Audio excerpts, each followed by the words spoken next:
एक बार आपने कहा था कि वो कहते हैं कि इस किताब में से पेपर डाल दें और ये गाड़ी जो बाहर पजारो है ये आपकी, ऐसी भी कोई बात हुई थी?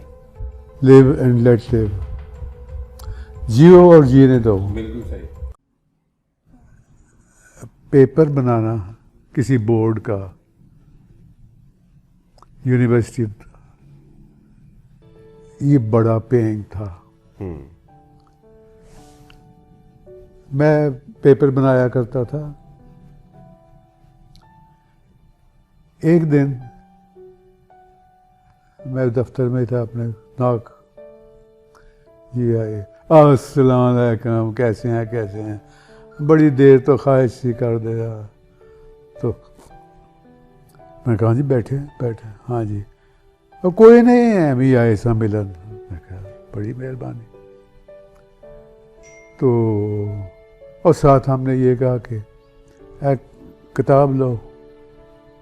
मैं कहा जी किताब ये है मेरे पास। नहीं रखो तुसी। क्यों? ओ गड्डी विच ना एक बोरी चावल ने, वो भी रख लो। मैं कहा चावल तो असी नहीं खाते। नहीं फिर हुण खा लो। अच्छा, तो किताब 5 लाख रुपया जे, वो भी रख लो। मैं कहा मेहरबानियाँ क्यों कर दे मेरे ते? कुछ नहीं है, पर्चा बना दो किताब इतों बना दो। तुसा पर्चे बनाना ना जितों मर्जी इतों बना दो। अच्छा, मैंने कहा कि नहीं यार, बात यह कि पर्चा मैं थोड़ा इतने ही बना देंगा, लेकिन ऐसा सारा कुछ चुक लो, ये नहीं मुझे चाहिए। फिर वादा, मैं के वादा, जाओ। उठा के ले गए। अब अगर मैंने पैसा बनाना होता तो एक स्टेज पर मैं 3 बोर्ड्स का पेपर सेटर था, Lahore board, Gujranwala board, Sargodha board. आपने फिर उनकी बुक से पेपर बनाया? वो तो मैंने कहीं से बनाना था, कोई ज़रूरी नहीं कि उस बुक में से डालो। यानी वो ये नहीं कह रहे थे कि ये सवाल, वो सिर्फ कह रहे थे कि किताब में से कोई सवाल, किताब में से डालो। तो अगर मैंने उस तक इस टाइप की शुरू किया होता तो आज मैं आधे सियालकोट का मालिक होता। तो आप क्यों पैसा क्यों नहीं कमाना चाहते थे? हाँ, पैसा क्यों नहीं कमाना चाहते थे? लोग तो पैसे के पीछे मरते हैं। दिल नहीं कर रहा था कि मेरा ज़मीर नहीं गवारा करता। आप ये भी कहा करते थे कि मैं बहुत से पैसे बना के अपने बच्चों को लिए वो क्या करूंगा, बच्चे उसी पैसे के लिए लड़ेंगे। मुझे यही था कि मैं खुदा के हुजूर गुनाहगार न हो जाऊं। और बच्चों के लिए दौलत से ज्यादा असल में ये है कि उनको अच्छी तालीम, उनको अच्छी तालीम दो। उनको शुरू से ही अच्छी तालीम देते। तो यही असल दौलत है। बिल्कुल। एक बार आपने कहा था कि वो कहते हैं कि इस किताब में से पेपर डाल दें और ये गाड़ी जो बाहर पजारो है ये आपकी, ऐसी भी कोई बात हुई थी? ऐसी बड़ी हुई होंगी, बड़ी हुई होंगी, लेकिन अब तो भूल गया है। अच्छा। और सर क्या बोलना चाहते हैं? और बस मेरे लिए काफ़ी है। We have had a pleasant evening. मज़ा आ गया। बिल्कुल सही। आपसे मुलाकात हुई है, रिफाकत बड़ी, प्यार बड़ा, and I am sure we'll continue. Definitely sir. अच्छा सर, ज़िंदगी का जो फिलॉसफी है, ज़िंदगी का फ़लसफ़ा जो है, वो आपके नज़दीक क्या है? यानी आप इस वक्त माशाल्लाह 88 वर्ष आपकी उम्र है, 88 ईयर्स, तो इस उम्र में आप क्या समझते हैं कि ये ज़िंदगी का फ़लसफ़ा है, ये ज़िंदगी है? लिव एंड लेट लिव, ये मेरा रहा है और रहेगा। लिव एंड लेट लिव, जियो और जीने दो। बिल्कुल सही। बस यही है। तो आपको लगता है कि हमारा मुआशरा, हमारा मुल्क भी कभी बेहतर मुल्क बन जाएगा, बेहतर मुआशरा बन जाएगा? सम डे वी होप, किसी न किसी दिन उम्मीद है। सर, को पछतावा जिंदगी का? पछतावा कोई नहीं है तो ना होना ही चाहिए। पछतावे करके क्या कर लोगे। अच्छा सर, जो हमें उस जमाने में आप लिखवाते थे, बड़ा एब्स्ट्रैक्ट किस्म का, ये आपने कहीं से सीखा था, पढ़ा था, या ये आपकी अपनी एक इनोवेशन थी? अपनी इनोवेशन। मतलब आपके उन, यानी जिस तरह मौसीकी में एक वो सुर और लय और फिर जो है वो उसमें एक टर्न्स होते हैं, ट्विस्ट एंड टर्न्स, वो हमेशा आपकी तहरीर और गुफ्तगू में होते थे। हाँ। तो आप खुद लिखने की तरफ क्यों नहीं आए? वो तो पता नहीं, पढ़ेगा कौन। मेरी रेटिंग थोड़ी सी मुश्किल होती थी, जो मैं आपको याद होगा आपको। जी जी जी। बहुत मुश्किल होती थी थोड़ी सी। और तुम चले गए, मैं तुम्हें देखता रहा, तुमने पीछे मुड़ के ना देखा। देखता कौन है, जाने वाले कब देखते हैं। और तुम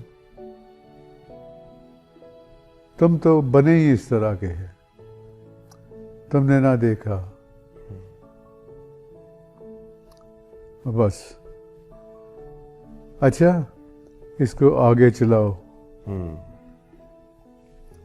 अब आपने आगे, इसका मकसद क्या होता था कि आप में क्रिएटिविटी आए, बिल्कुल ऐसे कि आगे अब क्या करना है। वो लड़के आपको याद है तंग पड़ जाते थे, सर की दे छड़ दे, ये साढ़े को नहीं होता। लेकिन कई अकमल जैसे जो करते थे वो बहुत एंजॉय करते थे। मुझे तो सर उन आपके पैरों ने, उस इबारत ने, मुझे तो सच्ची बात है कि वो उसने राइटर बना दिया। अच्छा सर, मुझे अभी भी याद है, वो मेरे पास कॉपीज भी वैसे महफूज हैं, उनमें जो एक आपने कहा कि पता नहीं लोग फूलों के हार क्यों पहनते हैं, हालांकि वो अगर सेबों के हार पहने तो उसे खुशबू भी आए, और जब भूख लगी एक सेब खा लिया। वो जरा एक दफा फिर हमें डिक्टेट करवाएं उसी तरह। पता नहीं लोग फूलों से प्यार क्यों करते हैं इतना, और हर जगह फूलों को लगाया क्यों जाता है। पर्दों पर फूल, फर्नीचर पर फूल, इधर फूल उधर फूल, हर जगह फूल ही फूल। कब्रों पर फूल, जनाजों पर फूल, शादियों पर फूल, तोहफों के लिए फूल। आखिर क्यों? और लोग फूलों से हार बनाते हैं, क्यों बनाते हैं? कहते हैं खुशबू होती है, लेकिन सेबों की भी तो खुशबू होती है। सेबों के हार नहीं बनाते, और सेबों के हार बनाने से बहुत फायदे हैं। एक तो खुशबू, दूसरा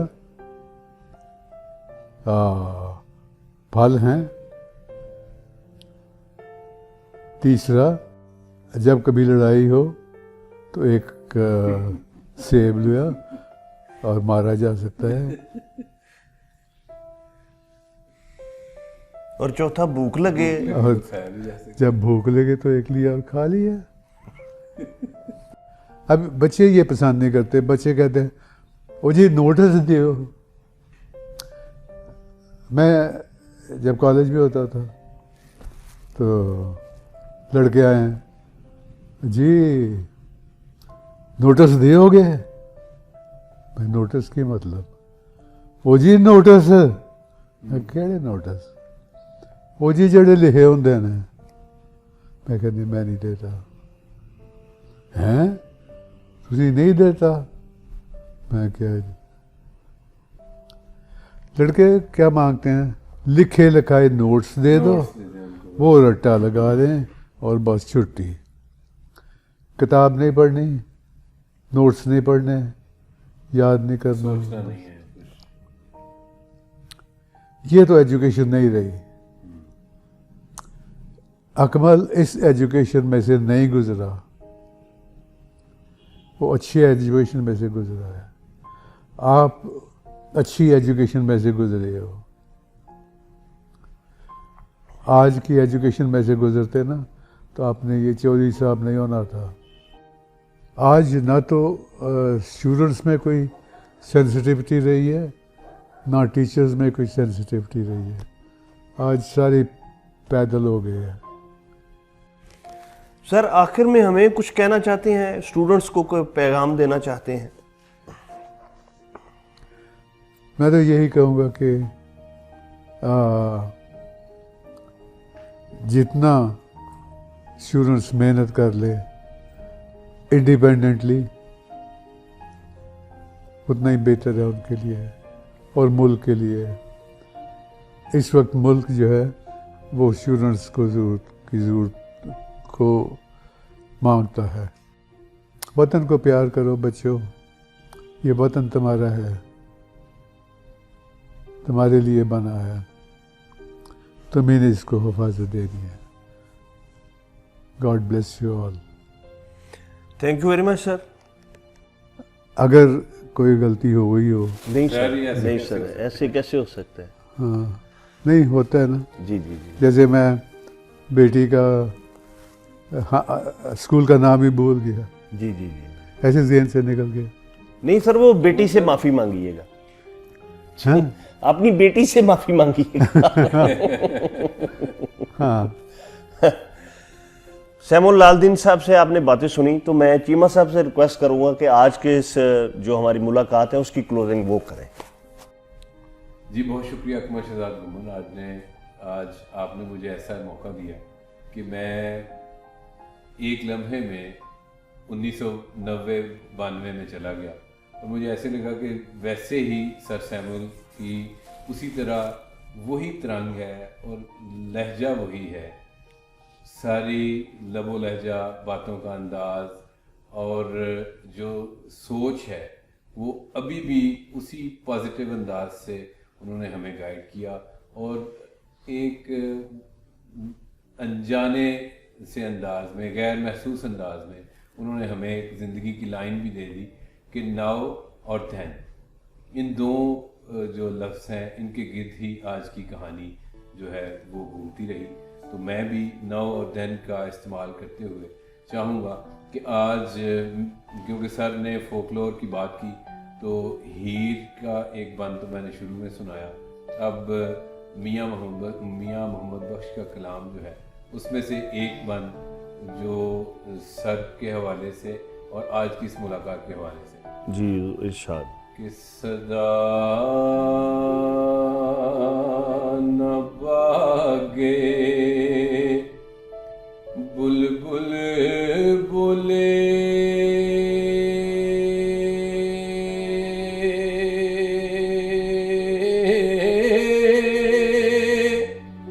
ते सदा न बाग बहारां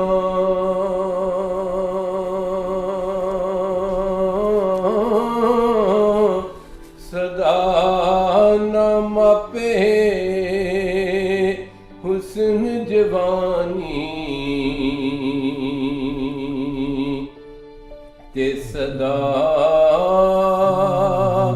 न सोबत यारां, ते ले ओ यार हवाले रब दे,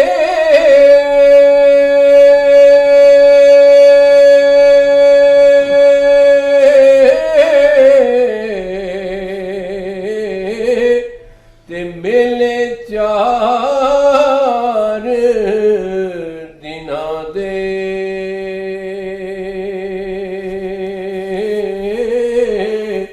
उस दिन ईद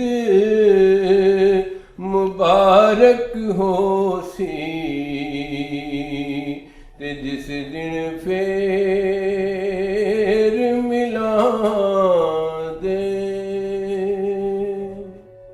शुक्रिया सर, थैंक यू।